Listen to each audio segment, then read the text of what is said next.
If you had invested just $90 in Amazon when it went public back in 1997, your investment would worth today over $100,000. And if you would have been a little bit more generous and raised that number to $900, you would have been today officially a millionaire. But how is it possible that such a huge tech company with hundreds of thousands of employees doesn't make money? Technically, it's profitable, but its income is absolutely insignificant compared to its size. In 2017, for example, it made a little over $3 billion.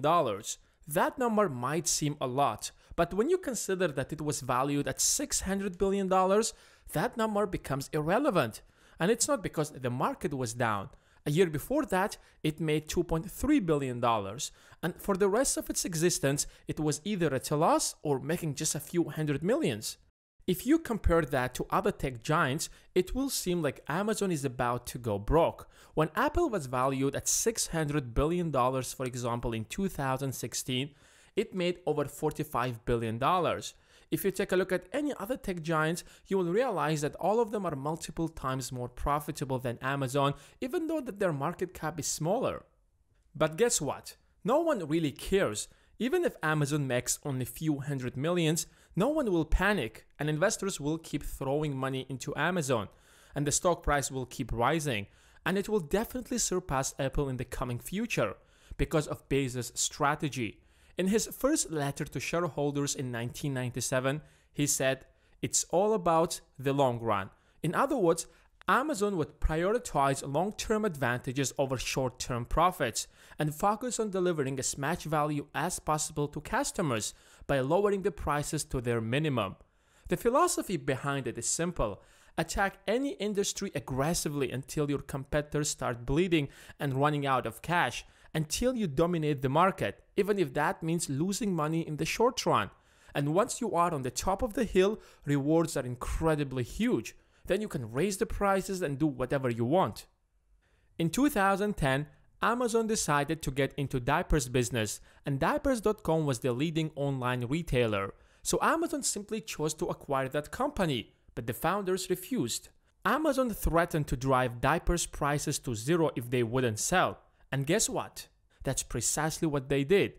They lowered their prices and offered Amazon Prime for free for 3 months for parents, to the point where diapers.com literally started bleeding cash and was forced to either shut down or sell to Amazon. I think you can guess the rest of the story. But that's just one of many industries that Amazon tried to dominate. There is Whole Foods Market, Twitch, Audible, IMDb, Alexa, Zappos, Amazon Web Services, Amazon Studios, and the list goes on and on, where Amazon is already leading the industry or competing to get there. If there is an industry that Amazon isn't competing in yet, doesn't mean they aren't planning to take over it. However, this incredible success didn't come cheap. In 2014, Amazon introduced the Fire Phone and was ready to conquer the smartphone industry. At least that's what they thought.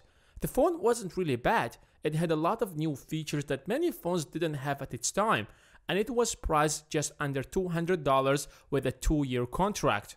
After spending hundreds of millions of dollars, even though that Amazon reduced their prices significantly over time to the point where the phone was sold at a loss, the project turned out to be a complete disaster and Amazon had to shut it down a year later.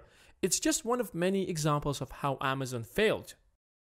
There was once a company named Standard Oil Corporation that was founded by John Rockefeller. The company took over its logistics and everything else and drove the prices to their bare minimum to the point where they crushed their competitors and dominated the entire oil industry. It had all the resources to control the global oil supply.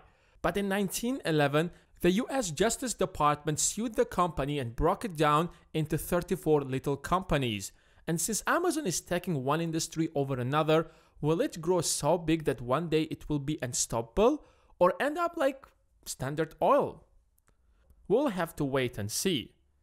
If you have enjoyed this video, make sure you subscribe and hit the bell button so that the next video will appear on your homepage. Thanks for watching, and I will see you in the next one.